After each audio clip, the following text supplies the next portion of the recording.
Sens. Salut tout le monde! Bienvenue ce matin à Acts 21. Merci à Jean-Philippe. C'est son baptême de l'air de faire les annonces. Alors, il a très bien fait ça. On continue la série Vaincre le mal par le bien dans une thématique très intéressante, en tout cas je l'espère. On va parler de sexe aujourd'hui. C'est un sujet, dans le fond, je trouve ça, avant de dire quoi que ce soit, là, je vais lire le passage parce que je trouve ça encore plus provocateur. Et ensuite de ça, je vais parler, d'accord? Alors, c'est dans Matthieu 5, et je ne sais pas si vous l'avez remarqué, mais dans les dernières semaines, pas la semaine passée avec Moïse, mais dans les 2 semaines avant, quand je l'ai fait, on était vraiment dans le sermon sur la montagne, et c'est Jésus qui parle. Et encore une fois, c'est Jésus qui parle. On est quelques versets plus tôt que celui sur Vaincre le mal par le bien de v'là 2 semaines, et dans le fond, celui d'avant encore. Et dans le fond, là, c'est Jésus qui parle par rapport au sexe. La convoitise plus particulièrement. Et je vais lire le texte, et ensuite de ça, on va en parler, OK, de ce sujet. Alors, vous avez appris qu'il a été dit « Tu ne commettras pas d'adultère ». Mais moi, je vous dis, tout homme qui regarde une femme pour la convoiter a déjà commis un adultère avec elle dans son cœur.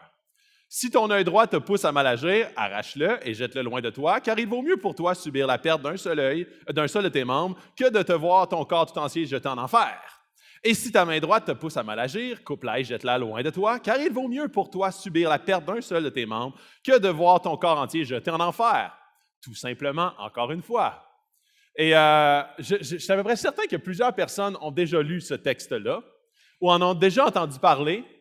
Et c'est certainement l'une des raisons pourquoi beaucoup d'entre nous qui ont entendu par rapport à ce texte-là, qui se disent « Ah, la Bible est dépassée. » Dans notre société actuelle, la Bible est dépassée. Regarde ce que ça dit quand même, là. Je veux dire, comme quand tu convoites une femme, déjà, c'est fini, tu as comme couché avec elle. Si ton œil regarde des affaires pas correctes, arrache-le. Si ta main te pousse à mal agir, coupe-la, that's it. C'est drastique, c'est distant, c'est impersonnel, ça n'a pas d'allure. Et comme en début de parcours, dans les 2 dernières semaines, comme je vous l'avais dit, très souvent, on lit le texte et on est comme, comment est-ce que ça peut faire du sens? Comment est-ce que pour moi, aujourd'hui, ça peut être, je peux sortir d'ici en étant encouragé et pas juste écrasé par une parole comme celle-là?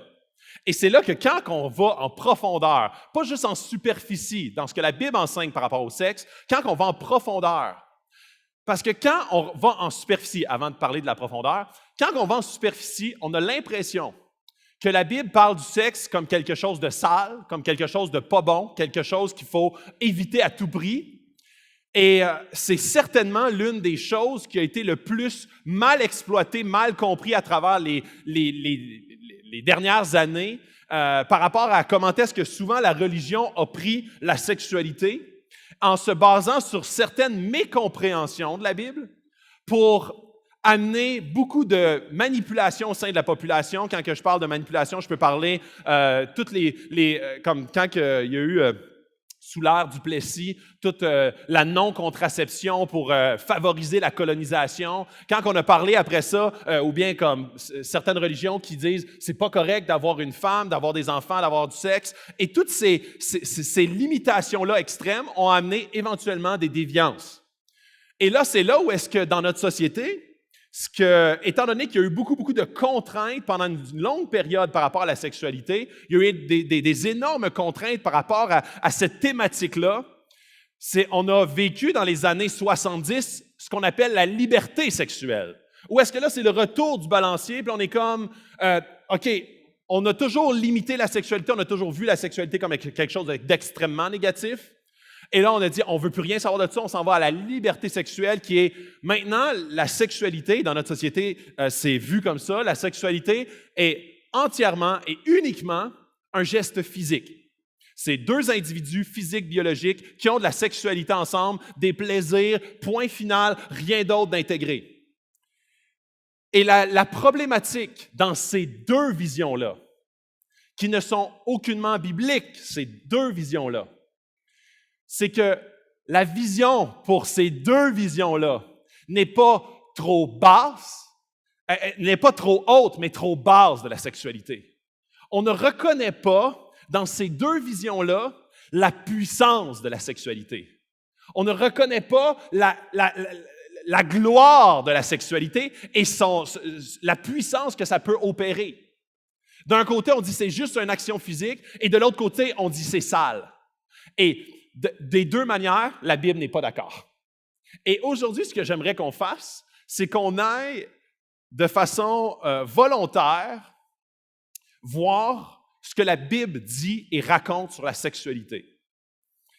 Et je vais rester beaucoup dans ce passage-là. Puis là, dans le fond, vous devez vous dire comment est-ce qu'il va faire pour rendre ça, ce passage-là, une bonne nouvelle, quelque chose de motivant, encourageant. Et c'est pas moi qui va le faire. Tout ce que je veux faire, moi, je vais être un porte-parole de ce que la Bible enseigne. Je veux pas comme déformer la Bible pour amener ça, OK, c'est supposé être un message difficile et je l'amène un message joyeux. Pour certaines personnes, le sujet de la sexualité est un sujet difficile à entendre. Et moi, ce que je veux, c'est qu'on puisse, de la même façon que Jésus parlait à une communauté, il ne parle pas à des individus, il parle à une communauté, de la même façon, je veux qu'on puisse voir ce sujet-là comme un sujet sociétal, comme un sujet communautaire, comme un sujet, comment est-ce qu'on peut vaincre le mal par le bien dans notre culture actuelle qui enseigne et qui pousse et qui promouvoit une pensée de la sexualité qui a des conséquences. Et je vais décoller un petit peu du texte, je vais le ramener plus tard, évidemment. Mais là, je vais utiliser l'actualité actuelle, là, vraiment ce qui se passe en ce moment, là, dans les médias, dans notre Québec, dans l'Amérique du Nord, pour vous montrer à quel point la vision qu'on pensait être la bonne, celle de la liberté sexuelle, a apporté des conséquences que... Puis là, je ne vous parle pas d'un point de vue chrétien, là. Je vous parle de psychologues, de sexologues, de journalistes qui expliquent ce qui se passe. Et je veux commencer, puis dans le fond, ça va être les 5 points que je vais aborder aujourd'hui. C'est quoi le sexe? La convoitise existe, ce que ce n'est pas, ce que c'est et comment en être guéri. Donc, ces 5 thématiques, les 2 premières, c'est juste pour explorer. Et ensuite de ça, on va rentrer vraiment plus dans le passage. Comment est-ce que des fois, on a des méconceptions pour les défaire et amener une vision biblique positive et glorieuse du sexe? Puis comment être guéri de la convoitise, parce qu'on va parler beaucoup de convoitise ce matin. Et comme je vous disais, je veux qu'on aille dans ce qui se passe actuellement dans l'actualité. Journal de Montréal cette semaine, on avait un article de Lise Ravary qui parlait de l'anarchie sexuelle. Et cette fille-là, une fille de 14 ans, a fait une fugue pour poursuivre son rêve, celui d'être une escorte. Et je veux vous lire l'article, une partie de l'article de Lise Ravary, une journaliste du Journal de Montréal, qui a dit « On a longtemps cru que la pilule et la révolution sexuelle qu'elle a engendrée profitaient surtout aux femmes en leur permettant de vivre une sexualité récréative heureuse. Le légendaire sociologue de Harvard, Pitirim Sorokin, prédisait en 1956 que la libération des mœurs sexuelles mènerait tout droit à l'anarchie sexuelle, à une augmentation des divorces, à de la négligence parentale, à une augmentation des problèmes de santé mentale et ce que j'appelle la pornogrification de la culture. La réflexion de Sorokin, il faut le préciser, n'était ni religieuse ni moralisatrice, mais d'ordre scientifique. Une enfant de 14 ans qui croit qu'elle pourrait être plus heureuse en devenant escorte illustre bien l'état d'anarchie sexuelle dans laquelle nous vivons. Pour ces adolescents qui se prostituent avant même de connaître la vie, la sexualité n'est qu'un acte mécanique qui génère des acquis matériels plus gratifiants qu'une vie familiale, étudiante ou amoureuse enrichissante. Le vide affectif s'ensuit. Et là, je vais vous présenter différentes citations juste pour que vous compreniez que ce n'est pas moi qui essaie de pousser une pensée. Et comment est-ce que la Bible est actuelle, présente et extrêmement moderne? Et des fois, on est comme, c'est ridicule la Bible. Et là, on dit, moi, je pense que ma vérité est meilleure. Et là, on s'adonne à ça, comme dans les années 70. Enfin, on peut connaître la liberté sexuelle. Hey, on a été oppressés, manipulés, etc., etc., souvent en utilisant la Bible à mauvais escient. Et là, enfin, on peut goûter à ce que c'est la vraie vie. Et là, on dit, on va goûter à la liberté sexuelle. Et là, en 1956, Sorokin avait prédit ce qui se passe aujourd'hui. Et aujourd'hui, puis ça, là, ça a paru jeudi cette semaine. Vendredi, il y avait un autre article d'une autre fille. Il y a vraiment en ce moment une grosse problématique dans certains centres jeunesse à Montréal par rapport à ça. On pense, dans l'actualité de la presse cette semaine, on pensait à rebarrer les portes parce que les proxénètes rentrent dans les centres jeunesse et vont chercher. Et les filles, ils acceptent. Ce n'est pas comme, on les force pas. Ils acceptent parce qu'ils voient qu'il y a une plus grande gratification matérielle à utiliser leur corps, qui est seulement un geste mécanique selon la liberté sexuelle. C'est seulement comme, je vais faire cette action-là. C'est comme être plongeur ou être escorte, c'est très semblable. Alors, pour pouvoir me payer des choses qui sont le fun. Et là, on voit les conséquences de cela qui bousillent complètement parce qu'on ne reconnaît pas à l'intérieur de la sexualité la puissance de la sexualité. Marie-Paul Ross, une sexologue très connue qui est professeure à l'Université Laval. OK, ça, c'est proche de nous, là. OK? Qui a écrit un article qui s'appelle « L'échec de la sexualité humaine ». Et ça date de là, quelques semaines. De la sexualité découle la santé globale, physique, affective, spirituelle, c'est-à-dire le sens de la vie. Cela touche également les valeurs personnelles et sociales et même la grandeur ou le déclin d'une société. En clinique, on constate le désastre sexuel centré sur le seul instinct. Ce qui implique la problématique sexuelle humaine, c'est que la personne a, en plus de l'instinct animal, une dimension affective et spirituelle, sens de la vie. Quand la blessure morale n'est pas traitée, la pulsion érotique prend facilement le chemin de la déviance. Cela implique que l'être humain peut s'adonner à des pratiques sexuelles déviantes, ce qu'aucun animal ne ferait. Adieu le full sexe qui transforme le cœur humain en une mécanique qui ne fait qu'aggraver ce courant de déviance sexuelle. On passe d'une déviance qui est de dire « le sexe est sale, le sexe n'est pas bon, vous ne devez pas avoir de sexe ». Et on proscrit toute la sexualité d'un côté dans les années 50, sous le couvert de la religion, et ça crée des déviances sexuelles. Spotlight, qui est aux Oscars, en nomination aux Oscars, c'est le film qui parle de justement tous les scandales sexuels dans le milieu catholique. Comment est-ce que cette privation-là énorme et contre nature a amené des déviances sexuelles? Et là, on se retrouve dans le retour du balancier, qui est comme la liberté sexuelle n'est qu'un acte physique, qui n'a aucune conséquence morale et spirituelle. Et là, on retrouve d'autres déviances qui ressortent. Dernière citation. Eugene Peterson, auteur, professeur et pasteur. Il y a plus dans le sexe qu'un pot-à-pot mécanique. Le sexe est autant un acte spirituel que l'acte physique en soi. Comme il est écrit dans l'Écriture, les deux deviendront une seule chair. La sexualité mécanique hors mariage est le genre de sexe qui évite l'engagement. Et la vraie intimité profonde nous laissant plus seuls que jamais. Dans le péché sexuel, nous violons le caractère sacré de notre propre corps. Le sexe est destiné à créer une unité, une seule chair, plus forte dans le couple durant une vie entière. Le sexe est la connectivité ultime du couple. Et c'est là où est-ce que la pensée biblique du sexe, c'est que à l'intérieur d'un engagement profond, une alliance profonde entre deux personnes, le sexe devient un pouvoir très puissant d'intimité profonde, d'union profonde et même, puis tantôt je vais vous lire une autre citation, de guérison profonde. À l'extérieur d'un engagement qui est appelé le mariage. Et c'est pour ça qu'il faut comprendre la notion du mariage, parce qu'il y a des gens qui disent « j'ai pas besoin d'une robe blanche, puis d'un gros party dans une grosse église, puis un papier pour dire que je t'aime ».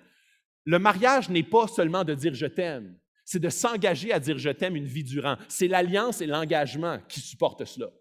Et le sexe à l'intérieur d'une structure comme celle-là vient être un outil puissant dans le couple pour le maintenir en santé. Puis je ne parle pas que le sexe est l'élément qui tient un couple en santé, sauf que le sexe vient jouer un rôle dans l'intimité profonde d'un couple, tant et aussi longtemps que le couple est uni dans un engagement profond. Et c'est là où est-ce que Patterson, lui, ce qu'il apporte, il est en train de dire, quand on a du sexe à l'extérieur de cet engagement-là, on veut garder notre individualité à l'intérieur de cette action-là qu'on considère comme étant seulement physique. C'est un acte physique. Et dans le fond, c'est pour ça que je n'ai pas besoin d'un papier pour avoir cet acte physique-là. Et si on en croit la pensée selon laquelle c'est seulement un acte physique, on est d'accord avec ça. Sauf qu'on voit clairement, et ça, c'est pas la Bible qui dit, là. Les sexologues, les psychologues sont d'accord pour dire, si on le voit complètement et entièrement comme un acte physique, sans prendre en considération la puissance de la sexualité, l'essence même de la sexualité, le pouvoir spirituel de la sexualité, on est en train de créer une déviance. Et quand je parle de déviance, là, je ne parle pas d'éléments là, complètement déviants, là, où est-ce que je parle de pédophilie, de toutes sortes d'éléments qu'on est tous d'accord que c'est des déviances graves, mais des déviances au niveau de ta conception de l'engagement et de la sexualité. J'ai un ami, une année, que, dans le fond, il a eu beaucoup de femmes dans sa vie.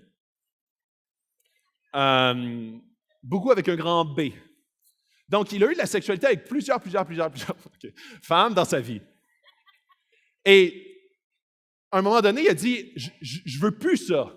Je veux pouvoir m'engager avec une femme, je veux pouvoir avancer dans un processus où est-ce que ça va être la mère de mes enfants, ça va être vraiment celle que je vais investir. Et je vous le dis, c'était presque impossible pour lui.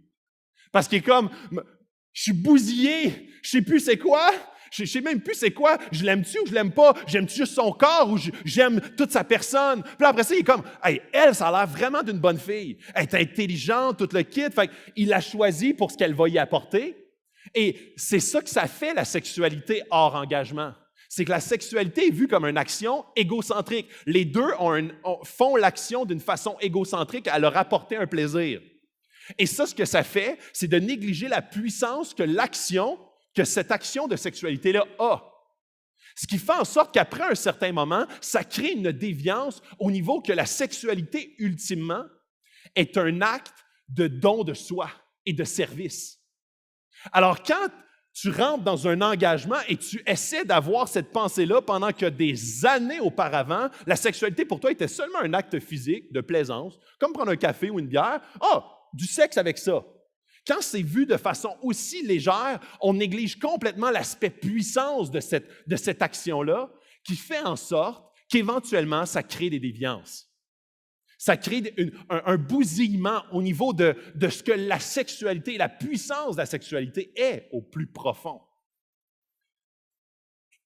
J'avais dit que c'est la dernière citation, c'est pas vrai. À son apogée, et ça, là, je retourne des années en arrière, parce qu'on se dit, OK, c'est actuel comme problématique, c'est nous qui vivons ça, les années 70. Depuis que la Terre est Terre, là, tu sais, depuis comme que l'homme est l'homme et que la femme est femme, OK, la sexualité a toujours été un élément très, très vivant, comme problématique ou comme bénédiction. Et ça, c'est un historien. On change, on n'est plus dans la sexologie, psychologie, on est un historien qui constate l'effet de la sexualité sur une société entière. À son apogée, l'Empire romain, dans les années 0, là, mettait l'accent sur les familles solides, mais cette insistance s'est relâchée et l'Empire a décliné. Les conséquences du libertinage, c'est pas un chrétien ça là, OK?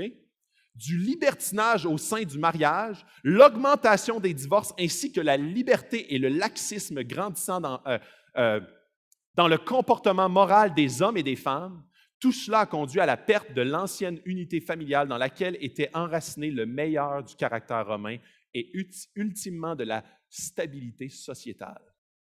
C'est une constatation d'il y a 2000 ans, ce qui se passait avec une société qui décide volontairement de dire « Non, hey, ces vieux jeux, là, la Bible puis tout ça, le mariage, l'engagement, ça, c'est pas actuel. Nous autres, on a vécu la liberté sexuelle. Les années 70 nous ont propulsés dans une nouvelle ère moderne sexuellement également. Alors, on va s'adonner à ça, puis vous allez voir, c'est merveilleux. Depuis 2000 ans, ils s'en privent comme des beaux os, mais nous autres, on a découvert ça. Non, les Romains, ils l'ont découvert, puis ça a mené directement au déclin d'une société entière. Et là, je vais vous amener des éléments plus actuels de ce que ça a comme impact dans notre société actuelle. Alors, ce que c'est le sexe, la sexualité, c'est un élément extrêmement puissant qui a été créé à l'origine pour unir deux personnes, faire que ces deux personnes-là, au niveau de l'intimité et de leur vulnérabilité les plus profondes, puissent s'unir et devenir plus un ensemble. Alors, à travers le geste de sexualité, il y a d'impliquer un geste de vulnérabilité volontaire de la part des deux participants qui les apporte à se mettre littéralement à nu l'un devant l'autre. Et ça, cette action-là vient seulement, et ça c'est une citation de C.S. Lewis qui dit « Le geste sexuel est une réalité extérieure du couple, d'une réalité intérieure du couple. » Donc, c'est comme si le résultat de la sexualité est ce qui se passe dans le couple, dans l'intérieur de ce couple-là. Donc, c'est un apogée de l'intimité qui est confirmé et l'engagement que ces deux individus-là qui sont comme, peu importe ce qui va se passer, je vais toujours rester un avec toi. Et la sexualité est une conclusion et non pas une introduction. Il y a plusieurs personnes qui disent, ben moi, il faut que j'essaye le char avant de l'acheter. Donc, moi, il faut absolument que je sache si le char fonctionne bien. Mais c'est là où est-ce que la base, quand tu achètes une voiture, ce que tu veux, c'est que le moteur parte et que ça roule, n'est-ce pas? Et c'est ça, tu dis, je vais l'acheter, cette voiture-là, elle part bien et elle roule bien. Parce que mon but avec cette voiture-là, c'est de me rendre au point A au point B. Alors, quand tu bases ta vie de couple sur comme si on a du bon sexe, ça veut dire que mon char a un moteur. Et c'est exactement la mauvaise et la déviance au sein même du couple qui mène éventuellement à si, à un moment donné, la sexualité ne fonctionne plus bien dans le couple, j'ai plus de moteur dans mon char. Elle, si t'es le gars, elle ne satisfait plus mes désirs. Et elle va dire, il ne satisfait plus mes désirs. Alors, la vision de la sexualité est une approche complètement égocentrique et c'est une vision qui est biaisée à long terme. C'est une vision qui est complètement distorsionnée. Parce que dans un couple, à l'intérieur d'une vie, il y a des épreuves, des crises, il peut y avoir des maladies. Et si cette notion de sexualité est une base dans le couple, elle devient très fragile si elle est brisée. Par contre, dans un couple où l'engagement est la base, l'engagement de s'aimer dans les bons comme les mauvais jours, blablabla, si cet amour-là est la base même de l'alliance profonde tissée entre les deux individus, la sexualité est seulement un élément qui vient renforcer cet élément de prémisse dans le mariage.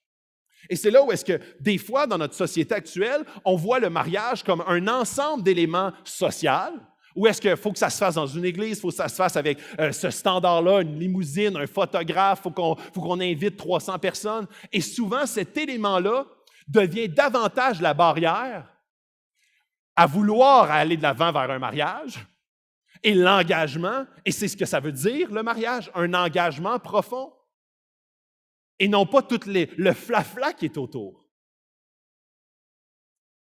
Et à la base, le mariage, à la base de tout, dans Genèse 2, quand Dieu parle du mariage, c'est l'homme quittera son père et sa mère, s'attachera à sa femme. Ils ne formeront qu'un. Ça, c'était un mariage. Dans toutes sortes de nations du monde entier, le mariage est pratiqué de toutes sortes de manières. Il y a des endroits que le mariage est fêté pendant 1 mois. Il y a d'autres endroits que c'est littéralement comme dans la Bible, c'est comme, OK, ben papa, maman, je me marie avec cette femme-là, donc je ne biterai plus sous votre toit, je m'engage à elle, je veux devenir un avec elle, voici, je me marie. Dans d'autres nations du monde, ça peut se faire au palais de justice, comme ici, ça peut se faire dans une église, par un célébrant. Ça, c'est les manières sociales que le mariage est fêté à travers le monde. L'élément qui regroupe tous ces éléments-là est un aspect profond d'engagement, ou est-ce que c'est pas comme aujourd'hui, jusqu'à preuve du contraire, je m'engage pour être un avec elle ou avec lui. Mais quand ça ira pas bien, puis quand je m'engagerai pas trop légalement, ou je vais checker mes arrières, parce que je vois dans mon mariage, c'est un élément plutôt voir à mes acquis, aux éléments égocentriques que je peux aller chercher à l'intérieur de ce mariage-là. Donc, je veux pas trop signer d'affaires, aller de l'avant dans des procédures légales. Je veux juste comme me garder une belle porte de sortie. Et c'est là où est-ce que l'élément d'engagement, c'est un élément d'alliance. Juste pour vous donner un exemple rapide par rapport à l'Ancien Testament, Dans l'Ancien Testament et à travers le monde, il y a différentes façons de faire une alliance, un engagement. Mais le mariage était considéré comme étant un des alliances les plus puissantes dans l'Ancien Testament. Et souvent, quand il y avait une alliance puissante entre deux nations, entre deux peuples, entre deux familles, entre deux individus, il y avait différentes façons de corroborer cette alliance-là. Et dans la nation d'Israël, ce qu'ils faisaient, c'est qu'ils prenaient un animal et ils le découpaient en deux et ils le séparaient des deux côtés comme ça et ils marchaient au centre. Okay? Et la symbolique de cela, c'était la symbolique selon laquelle cette alliance-là n'est pas brisable. Si on la brise, on va être comme ces deux côtés d'animal-là. C'est comme on mériterait ce que cet animal-là a vécu. Alors, cette alliance-là prenait forme en disant, voici la pesanteur de notre engagement d'aujourd'hui. OK, j'aime mieux une bague, là, tant qu'à moi, mais souvent, on oublie complètement la force d'un engagement, souvent par insouciance de la portée de ce geste-là. Sauf que pour Dieu, un couple qui devient un ne peut pas faire deux à nouveau. Et c'est là où est-ce que la notion d'engagement, d'alliance est clairement est promue d'une façon extraordinaire parce que c'est ça sur laquelle se base la force de même un peuple, une communauté, une société. Quand il n'y a plus de cellules familiales fortes, une société est à risque. Est à risque parce que, puis moi je le vois d'une façon extraordinaire, même ici dans l'Église, où est-ce que le couple est visé et ciblé par l'ennemi pour le détruire. C'est une des façons les plus efficaces de tuer une Église. De séparer les couples, de séparer les familles, de séparer des gens qui ne font qu'un, de les séparer pour qu'ils forment deux. Ou même de dire, d'amener cette pensée-là et ce mensonge selon laquelle on n'a pas besoin de vraiment faire un. Donc, on peut juste être un couple qui, jusqu'à preuve du contraire, je l'aime, il m'aime, on est comme coloc sexuel, on est comme amoureux, mais jusqu'à temps qu'il se passe quelque chose, qu'on n'est plus amoureux. Et là, ça fait en sorte qu'il ne peut se construire une cellule familiale là-dessus. Sinon, sur quelle base se construit cette cellule familiale? Jusqu'à ce que ça n'aille pas bien. Et ça rend complètement fragile la base même de l'unité familiale. Et là, je vais aller vers le passage, je retourne au passage. Et là, dans le passage, on parle de convoitise. Et il dit, vous avez appris qu'il a été dit, tu ne commettras pas d'adultère. Mais moi, je vous dis, tout homme qui regarde une femme pour la convoiter a déjà commis un adultère avec elle dans son cœur. On parle homme, femme, on parle des hommes ici vers les femmes, ça pourrait être complètement l'inverse, femme vers un homme, OK? Et là, le premier point à débattre, c'est la convoitise existe. Alors, on a comme, pourquoi tu dis que la convoitise existe? On le sait. Peut-être que c'est plus évident ici dans l'Église à dire qu'on peut peut-être comprendre un peu mieux c'est quoi la convoitise, sauf que un exemple assez flagrant que j'ai trouvé cette semaine sur Internet, une année, il y avait comme sur un site les 10 phrases dans le fond, une phrase de 10 présidents américains qui les ont suivis toute leur vie de façon négative. Et une d'entre elles, c'était Jimmy Carter, un ancien président américain, qui a dit ça m'est déjà arrivé de convoiter une femme. Et pendant quelques mois par la suite, à Saturday Night Live, c'est comme une espèce un peu comme Éric Salvaille, là, comme un night show, là, un show du soir. Là. Pendant comme plusieurs mois, on se moquait de Jimmy Carter parce que c'était comme, ben voyons donc, là, la convoitise. Tu sais, comme, ça n'existe pas, la convoitise. Là. Je veux dire, il y a une belle femme, t'en regardes, il y a une belle affiche, wow, t'en regardes. C'est pas mal, ça, là, voyons donc, là, constipé au bout, le Carter. Là. Puis là, on se moquait de lui à fond la caisse, puis on virait ça en dérision totale. Et même, des fois, quand quelqu'un dit, je sais pas moi, dans certains cercles, je regarde la pornographie, là, voyons donc, tout le monde fait ça, là, il n'y a pas de trouble là-dedans, là. Alors, la convoitise, c'est juste un élément qui fait partie de notre décor. Puis même quand tu trouves ça mal, ou quand tu as tendance à dire « non, je ne veux pas », tu vas être vu comme « oh, OK, toi, t'es genre, tu sais, nous autres, là, on est là, je veux dire, la liberté sexuelle, C'est notre ère, ça. T'es pas moderne, t'es pas comme arrivé, t'es comme pas en 2016. Tu fais comme années 60. Tu fais comme, je sais pas moi, tu fais jupe longue. Tu fais comme bas brun. Tu fais, je sais pas moi, des affaires comme pas glamour, là, tu sais. Fait qu'arrive en ville, là, tu sais. On habite dans une ère moderne où est-ce que l'Internet est dans presque toutes les maisons, où est-ce qu'on est dans une ère actuelle. Et c'est là où est-ce que le premier défi, c'est de savoir que la convoitise existe. Et à savoir qu'est-ce que fait la convoitise. Et qu'est-ce que crée en nous la convoitise. Parce que moi, de parler de sexualité aujourd'hui, je sais pertinemment que pour plusieurs d'entre nous, c'est un sujet délicat, premièrement, et douloureux, deuxièmement. Je sais pertinemment que la sexualité, c'est quelque chose qui est puissant, qui provoque une attraction puissante entre deux individus. C'est quelque chose qui, pour les couples qui se fréquentent, je sais que c'est très difficile de rester pur. Pour des gens même qui sortent ensemble ou même qui habitent ensemble, qui disent « Ah, on a de la sexualité, nous autres, c'est pas vraiment important de s'engager, on va s'engager bientôt. » Ça aussi, c'est difficile de se remettre en règle par rapport à ce que la Bible enseigne. Je sais pertinemment. Il y a des gens même qui ont vécu des lourds passés sexuels et que pour eux, c'est comme un non-sens de dire « Hey, comme mon ami tantôt, je vous parlais, qui dit hey, « Moi, j'ai couché avec tellement de monde, puis là, j'essaye, puis ça marche pas, je suis bousillé, ça marche pas, là. J'essaie, mais ça marche pas. » Et c'est là où est-ce que, si on ne comprend pas, si on n'a pas une vision plus grande, et que moi, je vous parle seulement d'action, ne fais pas, fais et fais, hey, let's go, partez, là, allez dans la ville, là, puis changez ça, ces affaires-là. Je sais pertinemment que tout ce que je vais produire en disant ça, c'est du légalisme et de la honte, de la culpabilité. Parce que ceux qui ne réussissent pas à le faire, ils vont comme s'en sentir honteux et éventuellement, ils vont se sentir rejetés d'une communauté qui ont l'impression qu'eux ont du succès là-dedans. Donc, ils vont dire « Ah, c'est pas fait pour moi, cette Église-là. Ce Dieu-là ou même cette Bible-là n'est pas faite pour moi. » Et ça crée de l'isolement. Et pour ceux qui réussissent à le faire, ça fait exactement ce que Jésus parle ici. Il vous a été dit, oh excusez, méchant postillon, il vous a été dit, désolé en avant, ça... OK, c'est là pour une gorgée d'eau. Voilà. Il vous a été dit, vous ne commettrez pas d'adultère. Mais moi, je vous dis, et c'est le même pattern, hein? Dans les autres discours que j'ai faits, là, il y a 3 semaines, 2 semaines, Jésus il dit tout le temps ça. Il vous a été dit ça, mais moi je vous dis ça. Il vous a été dit de ne pas faire ça, mais moi je vous dis beaucoup plus profond que ça. Il va falloir que ton cœur ne change pas, juste tes actions.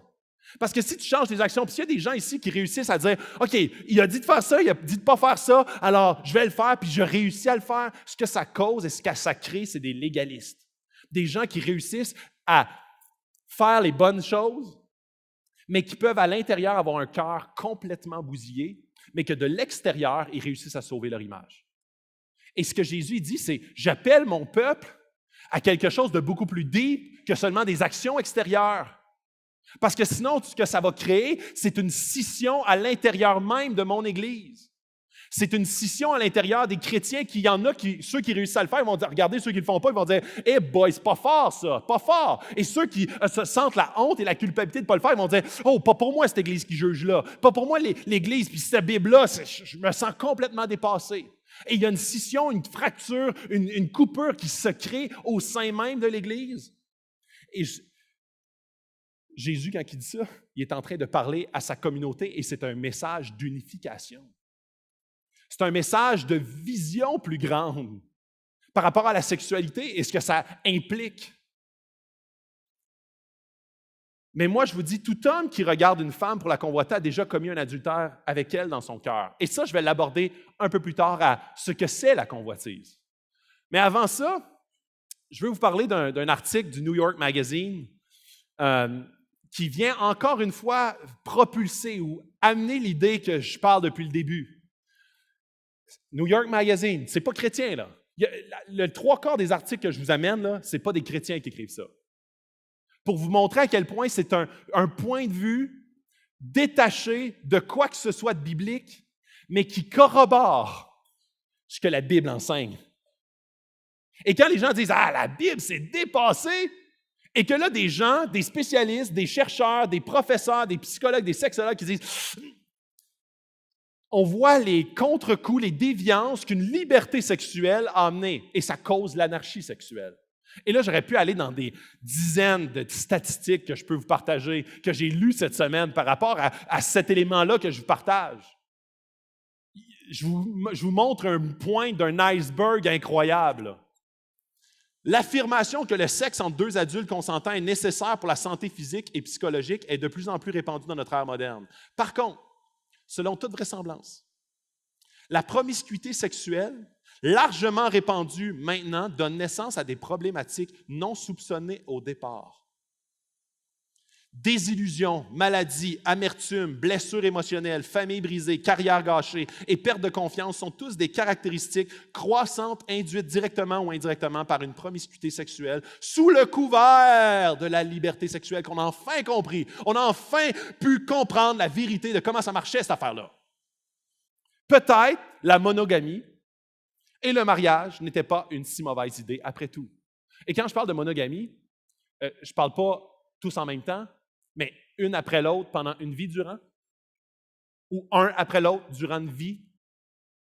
Ce que ça apporte d'avoir comme tout plein de partenaires, ou est-ce que j'ai mes affaires, tu as tes affaires, on ne va jamais faire un ensemble, on va toujours faire deux, et à l'intérieur de ça, puis là, je ne parle pas en ce moment là, de la sexualité, on va faire deux sur nos finances, on va faire deux sur comme la façon dont on va élever nos enfants, nos valeurs. Ça, moi, j'ai un background comme ça, toi, tu as un background comme ça.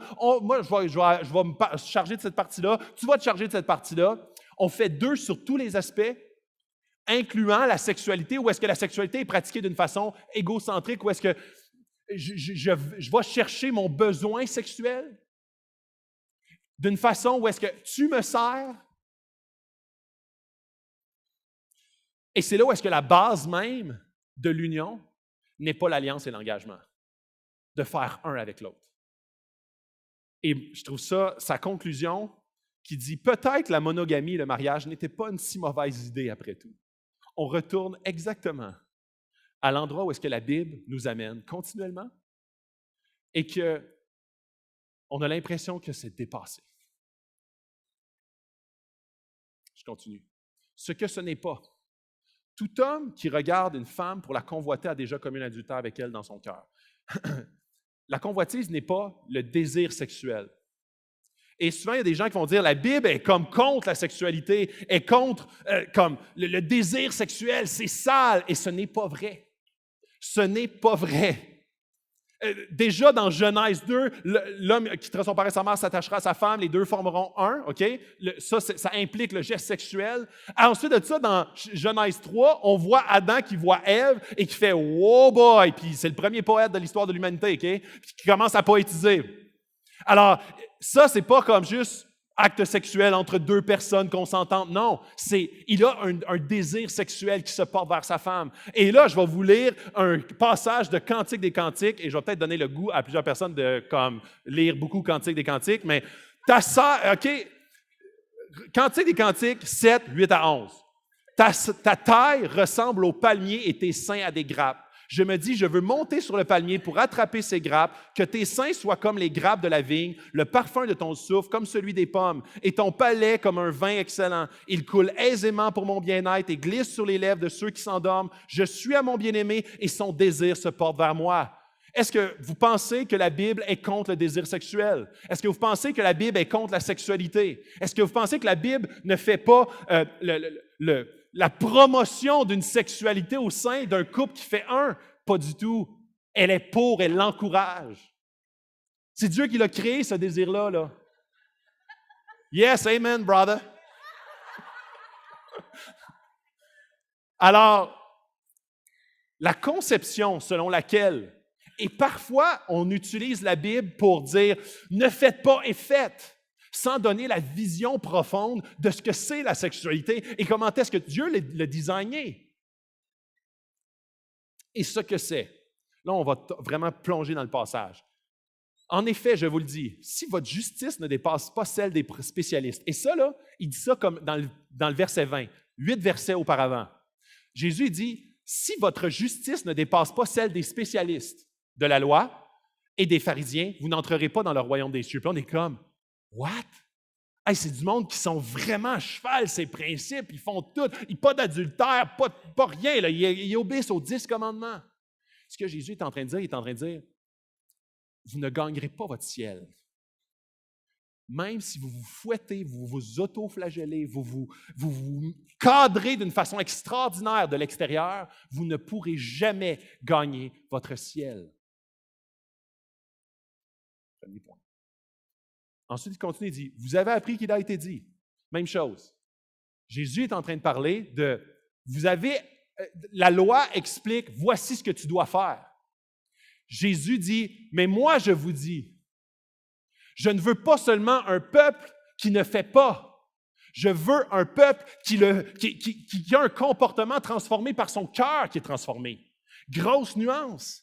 C'est une nuance qui est comme complètement différente qu'une vision extérieure d'une religion que tu pratiques. C'est que l'Esprit vient te transformer, vient transformer ton cœur, tes désirs, tes motivations, ta vision du mariage et de la sexualité qui vient avoir un impact profond dans tes comportements de tous les jours. Si tu souhaites te cadrer et dire de mon extérieur, de ce que je projette et ce que les gens voient, je vais tout transformer ça, c'est possible. Sauf que jamais ton cœur ne pourra être purifié sans l'intervention de l'Esprit et le travail profond de Jésus dans ton cœur. Et c'est là où est-ce que ton intérieur, il va être, puis j'ai dit ça il y a 2 semaines aussi, comme un verset dans la Bible qui dit « Les pharisiens sont comme des sépulcres, des tombeaux qui sont blanchis. » Genre super beau, blanc, tu sais, marbre, là, lisse sur l'extérieur. À l'intérieur, c'est pourri. Des vers, ça sent la putréfaction. Tu peux de l'extérieur faire un beau marbre blanc et d'être un légaliste pur qui dit « je ne fais pas, et je fais, et je fais ». Et à l'intérieur, tu haïs le monde. À l'intérieur, tu es comme « ah, maudit sale ». À l'intérieur, tu convoites. Quand les gens ne me voient pas, tu convoites. Ton intérieur, s'il n'est pas transformé, si ton intérieur n'est pas transformé, tu ne pourras pas passer l'éternité avec Dieu.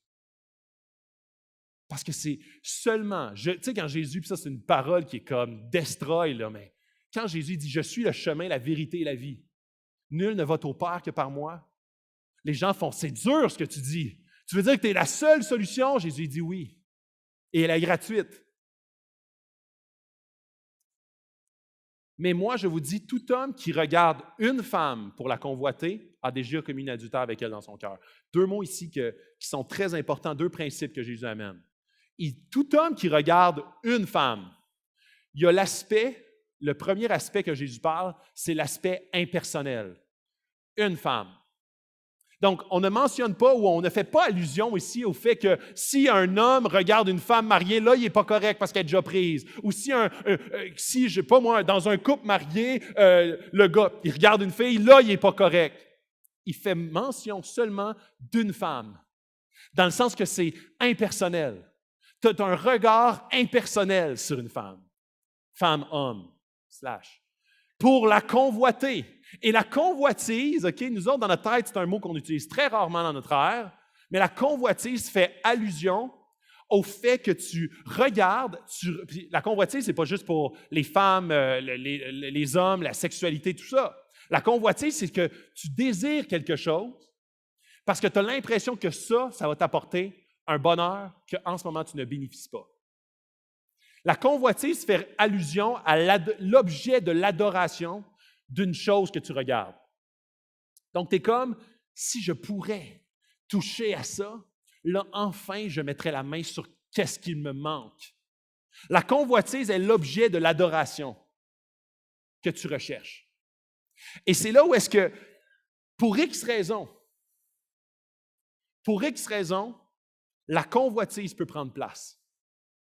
Et très souvent, l'élément de convoitise est nourri par un trou, un espace intérieur qui est laissé vide. Ça peut être par des blessures passées.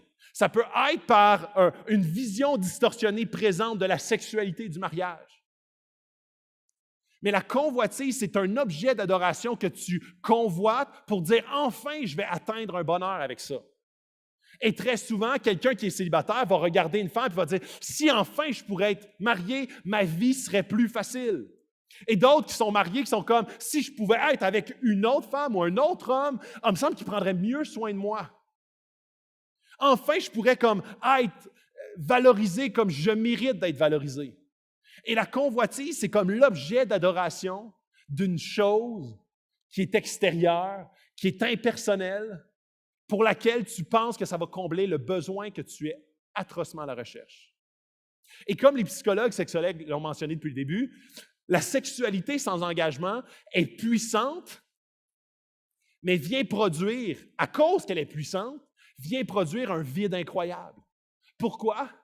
Parce que c'est un élément qui n'est pas... je vais prendre l'exemple de l'argent. On peut convoiter d'avoir de l'argent, et quand on la touche, on se dit « Ah, c'est juste ça », comme toutes les idoles. Alors, quand on touche à la sexualité, sans que ça soit à l'intérieur du mariage, à l'intérieur de l'engagement profond qu'est le mariage, ce que ça fait, c'est ça ne crée pas notre attente par rapport à cet élément-là. Ça ne délivre pas. Ça ne délivre pas ce que je m'attendais que ça délivre. A déjà commis un adultère avec elle dans son cœur. John White, un psychiatre, professeur et pasteur, il dit « L'exposition du corps qui suscite et accompagne le sexe représente une symbolique profonde et une potentielle guérison puissante, si elle est le signe concret de ce qui se passe dans l'ensemble de la relation. Il est logique que les relations sexuelles devraient se limiter au mariage, une alliance unique, un homme, une femme pour une vie entière. La communication mutuelle et l'acceptation de l'autre ne sont pas une simple activité du moment, mais le résultat du tissage de toute une vie. Ça, c'est le modèle, c'est la vision que le mariage représente, à l'intérieur duquel la sexualité s'inscrit pour même avoir la puissance de guérir. Tu t'es senti délaissé, supposons, dans ton enfance, mal aimé. La relation, un engagement profond à l'intérieur du mariage, dans lequel la sexualité est pratiquée, devient potentiellement un élément même de guérison psychologique. Thomas Chalmers, un théologien, dit « La seule façon de déposséder le cœur d'une idole est de le remplacer par un autre sujet d'adoration. » Et ça, c'est toute la théologie selon laquelle Jésus est la seule solution à n'importe quel de tes problèmes. Parce que tous nos problèmes résident à l'intérieur d'une vue distorsionnée, une idolâtrie, une convoitise de quelque chose qui va m'amener un bonheur supplémentaire qu'en ce moment, je ne bénéficie pas. Et là, j'arrive à la prochaine diapo. Je veux te poser la question. Quelle émotion ce discours crée en toi en ce moment même? Si l'émotion qui est provoquée, c'est un sentiment de satisfaction. Ah, je fais tout ça, moi. Ce n'est pas le désir de Jésus. Et si l'émotion qui est provoquée en ce moment même, c'est la honte et la culpabilité, ce n'est pas non plus le désir que Jésus veut provoquer en toi. Le désir et l'émotion que Jésus veut provoquer en toi, c'est une reconnaissance profonde que tu as besoin d'un sauveur. Que les légalistes ou que les gens complètement libertins se rendent compte que mes actions ici ne sont pas suffisantes et qu'ici, par mes propres forces, je ne réussirai jamais. C'est ce sentiment-là, cette vision-là, ce désir-là, ce manque-là que Jésus veut provoquer à travers son passage. Il vous a été dit, si vous n'êtes pas comme au-dessus des spécialistes de la loi, ça ne donne rien d'essayer. Jamais vous allez aller au ciel. Vous avez besoin de moi, un sauveur. Et si, comme c'est tough pour toi là, de ne pas faire d'adultère, tu n'as rien vu, là. Tu n'as rien vu, mon ami. Si même tu convoites une femme, tu es déjà fini. Tu as besoin d'un sauveur. Comment ton histoire personnelle et ou ton arrière-plan religieux viennent modeler ta relation avec le sujet du sexe?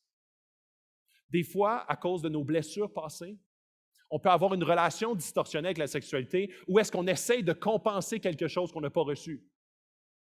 On essaie d'aller chercher, de combler un vide intérieur qu'on n'a pas reçu. où on a peut-être été blessé par la sexualité et on essaie à l'intérieur d'une sexualité qui a plus d'allure selon notre tête, une sexualité dans une relation que ça fait déjà 1 mois et demi que je sors avec, fait que ça devrait faire du sens, que je vais essayer de rétablir ça parce que j'ai eu du mauvais sexe avant. C'était vraiment pas dans l'amour, puis c'était vraiment comme de façon même des fois violente. Ah non, il faut que je change, faut que je change ça, cette blessure-là. Et c'est là où est-ce qu'on compense ailleurs de la mauvaise façon, encore une fois, que le sexe et la puissance du sexe peut opérer au sein du mariage de façon positive ou à l'extérieur d'un engagement de façon négative. Et ça vient créer des déviances, que tu le veuilles ou non. Ça vient créer un rapport distorsionné avec cet élément-là qui n'est pas juste une activité physique. Comment en être guéri? Je vais inviter l'équipe musicale et je finis avec ça. Et là, Jésus dit, si ton œil droit te pousse à mal agir, arrache-le. Hein? Et si ta main droite te pousse à mal agir, coupe-la. Les deux choses sont vraiment intéressantes là-dedans. Okay? Premièrement, Jésus adresse 2 thèmes, l'œil et la main. Si tu ne changes pas ta façon de voir la sexualité,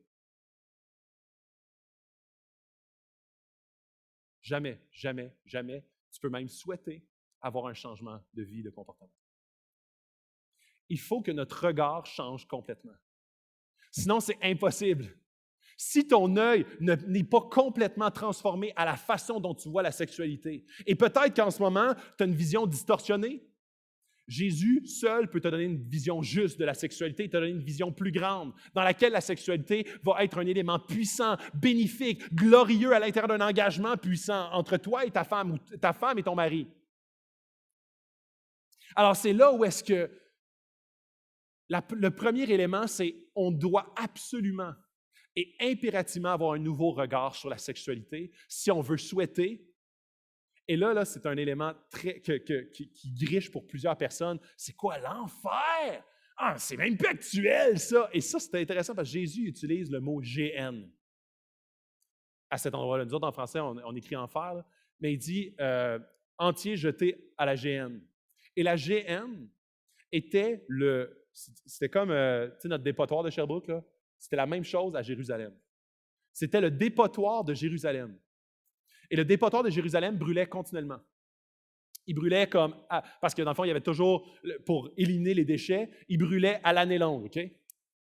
Et ce que Jésus est en train de dire, il est en train de dire ce que ça va faire, une sexualité, non pas dans le bon cadre. C'est pas juste c'est pas juste de te...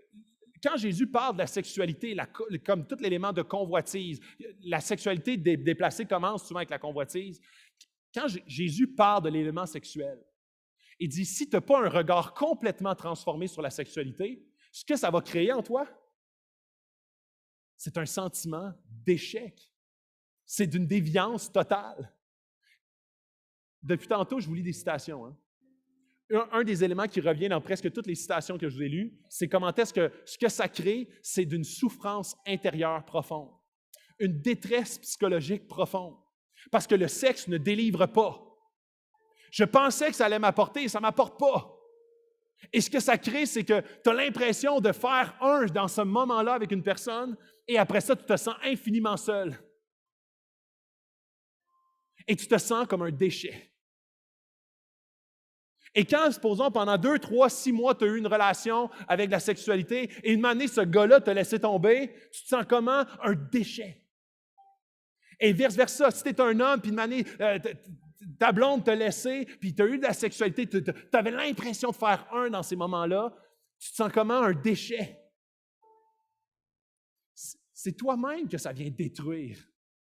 C'est ton intérieur qui est détruit quand la sexualité n'est pas utilisée selon le désir et le dessein de Dieu original. Si ta main droite te pousse à mal agir, coupe-la. Là, il parle des actions. S'il y a quelque chose de concret dans ton environnement qui t'amène à convoiter, coupe-le. Coupe-toi de ça. Depuis 10 ans, la pornographie a augmenté de 900 %. 60% des recherches Google concernent la pornographie.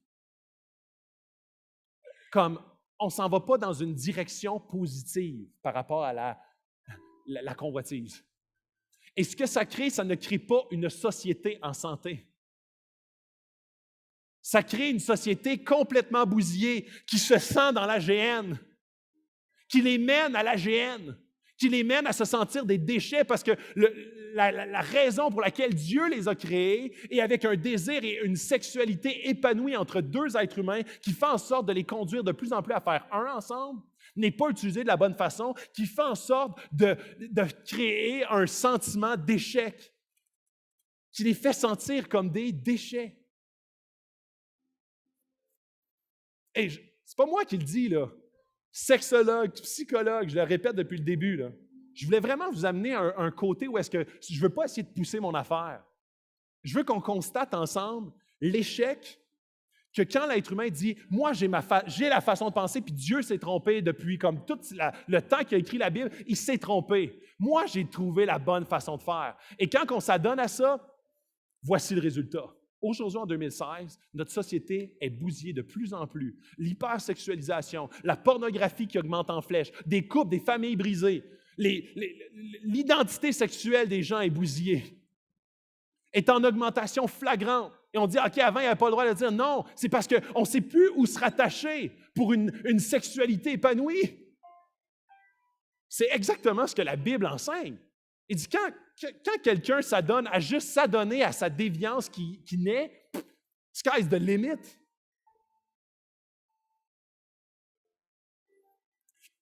Isaïe 54, 5. En effet, ton époux, et ça c'est l'élément central, comment en être guéri? En effet, ton époux, c'est celui qui t'a fait, et son nom est l'Éternel, le Maître de l'univers. Celui qui te rachète, c'est le Saint d'Israël, et on l'appelle Dieu de toute la terre. On parle souvent de Jésus comme étant le roi. Et à un roi, tu obéis, tu le sers. Et c'est vrai, on parle de Jésus comme le bon berger. Le bon berger s'occupe de toi, il s'occupe de tes blessures, il s'occupe d'aller te rechercher quand tu es perdu. Mais on parle de Jésus également comme l'époux. L'Église, c'est l'épouse de Christ. Et chers amis, tant que toi, gars, et toi, fille, tu n'apprends pas à être l'épouse de Christ, et qu'en Christ, tu es entièrement satisfait, Christ ne te décevra jamais. Il t'aime d'une manière parfaite. Et tant que Christ ne devient pas ton époux personnel qui veille sur toi, qui veille, même, puis je parle depuis quelques semaines de l'intimité avec Dieu. La sexualité, c'est le summum de l'intimité. Et Christ, l'intimité entre un homme et une femme, entre un époux et son épouse, cette intimité profonde de cœur, cette intimité qui t'apporte toujours plus à être en communion avec Dieu, c'est ce Jésus-là qui fait en sorte d'amener dans ta vie une vie beaucoup plus recentrée sur la vision originale de Dieu pour le mariage, pour la sexualité, qui apporte des bénéfices incroyables dans un mariage. Et ici, Jésus, il parle à une communauté, à une église. Il ne parle pas à juste des individus puis retourne dans ton sous-sol. Il parle à une communauté. Et ici, les païens, dans le temps, dans les années 0, les païens étaient extrêmement radins avec leur argent et extrêmement libertins avec leur corps. Parce que le corps, c'était juste physique. Et aujourd'hui, c'est très, très semblable à ça. Et pourquoi est-ce que les chrétiens de ce temps-là, il y a eu vraiment une montée en flèche de la part des chrétiens juste pour leurs valeurs? Puis aujourd'hui encore, les gens souvent adhèrent au christianisme par rapport à leurs valeurs. Mais c'est parce que le christianisme valorise la femme, remet en perspective. Dans ces années-là, la femme était vraiment abaissée. Et au sein même du mariage et d'une sexualité épanouie, la femme et l'homme sont remis à un rôle, à une position qui les épanouit émotionnellement, spirituellement et physiquement. Il y a vraiment dans une société d'avoir des chrétiens et d'avoir une vision chrétienne et d'avoir les motifs et les désirs de Dieu qui nous envahissent fait en sorte de contaminer positivement notre société. Les célibataires, Jésus, est-ce qu'il est ton amoureux parfait? Un amoureux pour toi qui fait en sorte que tu ne vas pas idéaliser ton futur ou ta future. Qui fait en sorte que quand tu idéalises, puis tu dis, quand je vais avoir une femme ou un homme, enfin, ça va être le Klondike, il n'y a pas un être humain qui peut satisfaire ce désir-là. Et là, tu es déçu. Tu dis, je ne pensais pas que c'était ça le mariage. Parce que tu mettais des attentes trop élevées. Tu convoitais quelque chose qui n'est non atteignable par un être humain. Parce que tant que tu ne fais pas de Jésus ton époux parfait, avec une intimité parfaite avec lui, qui lui va te transmettre ses désirs, ses motivations, sa vision des choses, qui vont t'inciter à rechercher, premièrement, dans ta recherche d'une femme future ou d'un homme futur, tu vas vouloir trouver quelqu'un que Jésus, c'est son époux parfait aussi. Et ça, c'est une très bonne nouvelle. Parce que c'est la seule confiance profonde. Moi, la meilleure nouvelle, c'est quand je sais que ma femme est de plus en plus proche à Jésus. Parce que c'est ça qui va apporter notre couple à être plus fort ensemble, qui va être plus unis, plus un. Parce que Jésus est son fondement. Et moi, si je fais de Jésus mon fondement, ça fait en sorte que notre couple, la vision de l'engagement de la sexualité devient de plus en plus un selon la vision originale de Dieu. Les couples mariés, Marie, tant que tu ne fais pas de Jésus ton époux parfait, tu vas être une déception pour ta femme. Puis très souvent, les femmes sont déçues de leur mari et ils ont raison de l'être. Parce que très souvent, les hommes, on va être paresseux spirituellement. On ne sera pas des leaders spirituels. On va se laisser traîner même par notre épouse. On ne mettra pas de l'avant, on va pas chercher une intimité plus profonde, une communion avec Jésus. On se laisse aller par les vagues, on est nonchalant. Ce qui fait en sorte que notre plug, notre énergie primaire, notre élément spirituel, notre nourriture spirituelle, notre élément qui nous passionne, l'élément sur lequel on se branche n'est pas Jésus. Ce qui fait en sorte que c'est clair, net et précis que si moi j'ai des éléments dans ma vie que je convoite, des éléments qui prennent la place de Dieu et de Jésus dans ma vie, de plus en plus je vais être une déception pour ma femme. Et les épouses,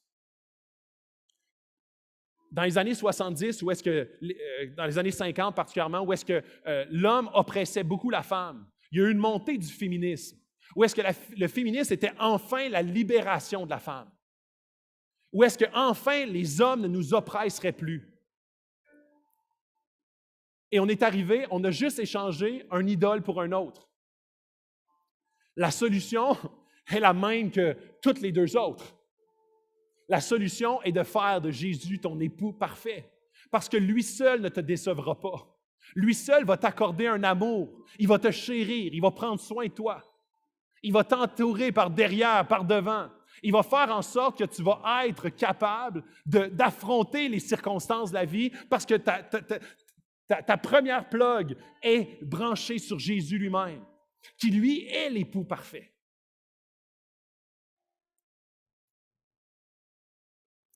Et c'est vraiment spécial parce que depuis comme quelques semaines, la conclusion, puis même avec Moïse la semaine passée, puis on ne s'en est même pas parlé, mais la conclusion continuelle de tout vaincre le mal par le bien est une intimité plus profonde avec Dieu, continuellement.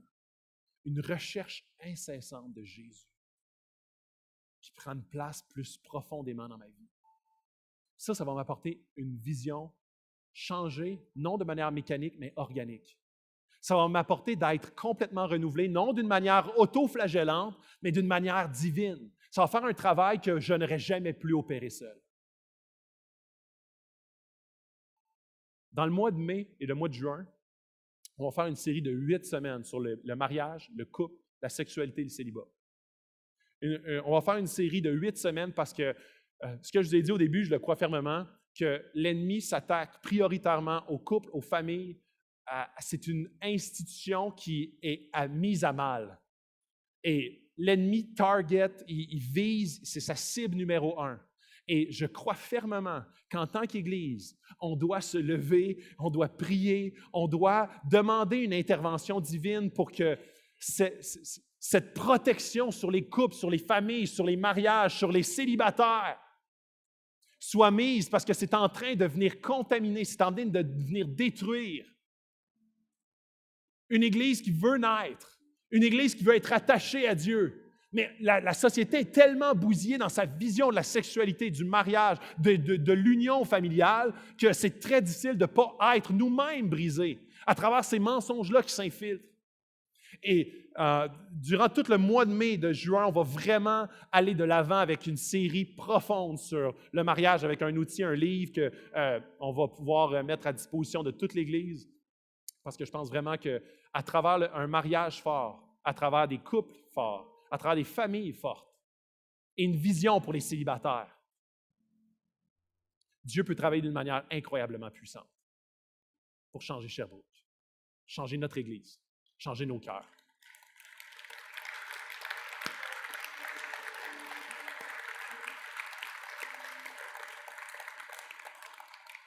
On va prendre un temps de louange ensemble pour glorifier Jésus. On veut connecter avec Jésus? On va chercher sa face. Ici, il y a un beau spot vide. On le met libre pour que les gens puissent avancer pour participer davantage avec les gens de louange. On ne veut pas que ce soit un show ici qui se passe sur le stage. On ne veut pas que ce soit des musiciens qui chantent bien, qu'on écoute. On veut participer, on veut lever les mains, on veut comme adorer Dieu pour ce qu'il fait, pour ce qu'il va faire dans ma vie, dans ta vie. Moi, je veux que ma sexualité soit transformée, je veux que ma vision du monde soit transformée, je veux que les mensonges soient rejetés par la puissance de Jésus. Et je crois sincèrement que la louange a un effet extrêmement puissant sur nos vies. Dans une intimité, une connexion avec Jésus. Dans tous les psaumes, on voit David, comment est-ce qu'il est continuellement en adoration. Il est continuellement il déverse son cœur devant Dieu. Si ce matin, tu n'as pas le goût de chanter, déverse ton cœur devant Dieu, pleure devant Dieu. Il veut avoir un cœur authentique. Parce qu'un bon mari, un époux parfait, tu peux lui dire ce qui se passe réellement dans ton cœur. Quand ça va bien, tu as un sourire, tu le glorifies, tu lui chantes des louanges. Quand ça va mal, tu lui dis « ça va mal, Jésus. En ce moment, ça chie dans ma vie. Supporte-moi. » Un époux parfait, c'est un époux qui est là continuellement. Il est là pour te supporter, t'écouter. C'est exactement cette relation qu'on veut avoir avec Jésus. Parce que cette relation-là va venir transformer nos autres relations d'une manière divine qui va avoir un impact jusque dans l'éternité. Je vais finir avec un mot de prière. Oui, Jésus, on veut venir devant toi ce matin parce qu'on sait que tu es la réponse à tous nos problèmes. Notre vision des choses doit changer par la puissance du Saint-Esprit. Nos actions doivent changer par la puissance du Saint-Esprit. Non pas d'une manière mécanique, mais d'une manière, Seigneur, à ce qu'on comprenne la vision que tu as pour la sexualité et le mariage.